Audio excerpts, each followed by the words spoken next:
নওদার বিধায়ক হুমায়ুন কবিরের উস্কানিমূলক মন্তব্য, সোমবারে তার বিরুদ্ধে হুঁশিয়ারি আর আজকেই অ্যাকশন।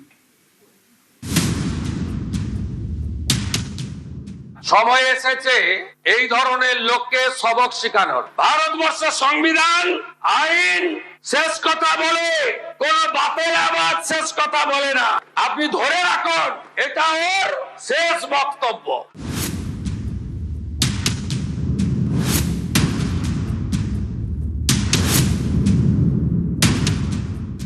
আমি যেদিন ময়দানে মুসলমানদের নিয়ে নেমে যাব না, সেদিন এমন ছাতা ভাঙা মাছ শুরু করব যে আপনাদের পতাকা বহন করার লোক থাকবে না। কেস ওরকম কেস আমাদের বহুবার জেল খাটা আছে।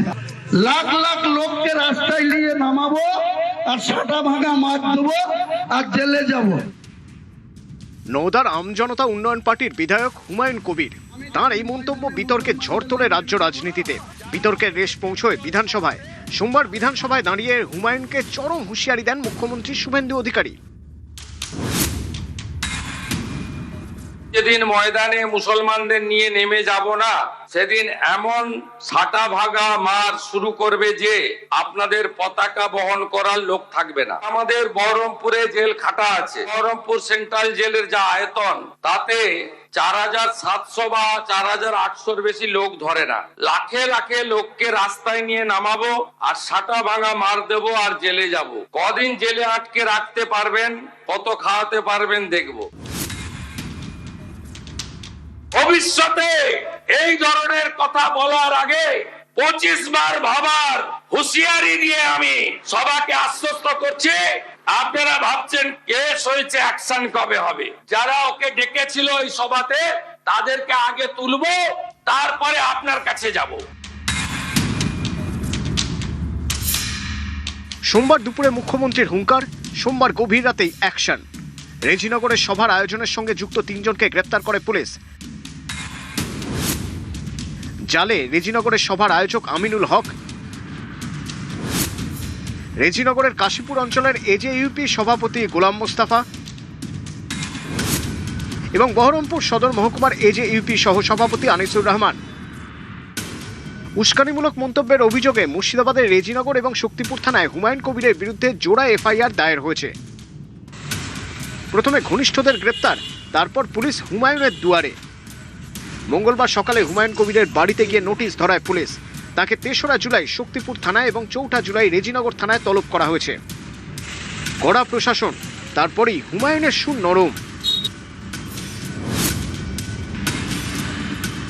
আমার এটা বলা ভুল হয়েছে, যে এটুকু আমি মানছি যে আমি মুসলমানদের নিয়ে নামবো বলেছি। আমরা রাস্তায় নেমে আন্দোলন করব। বিতর্কিত মন্তব্য অবশ্য হুমায়ুন এই প্রথম করেননি। তৃণমূল জামানাতেও এমন হুমকি শোনা গিয়েছে তার মুখে। 2 ঘন্টার মধ্যে তোমাদেরকে যদি ভাগীরথীর গঙ্গায় না ফেলতে পারি, রাজনীতি থেকে সরে যাব। পালা বদলের পর পরিস্থিতিরও বদল। সময় এসেছে এই ধরনের লোককে সবক শেখানোর। আপনাকে আমি পরিষ্কার বলছি, মমতা ব্যানার্জি মুখ্যমন্ত্রী নন।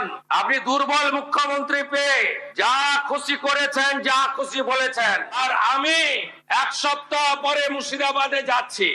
আমি প্রমাণ করে দেব ভারতবর্ষের সংবিধান আইন শেষ কথা বলে, কোন বাপের আবাদ শেষ কথা বলে না।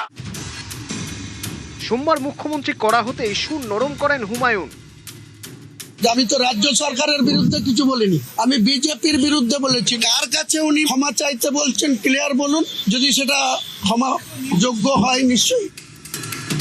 সোমবার সুর নরম। মঙ্গলবার পুলিশের তলব পাওয়ার পর কার্যত ভুল স্বীকারেরই সুর নওদার বিধায়কের গলায়। মুর্শিদাবাদ থেকে প্রণব বন্দ্যোপাধ্যায়, নিউজ 18 বাংলা।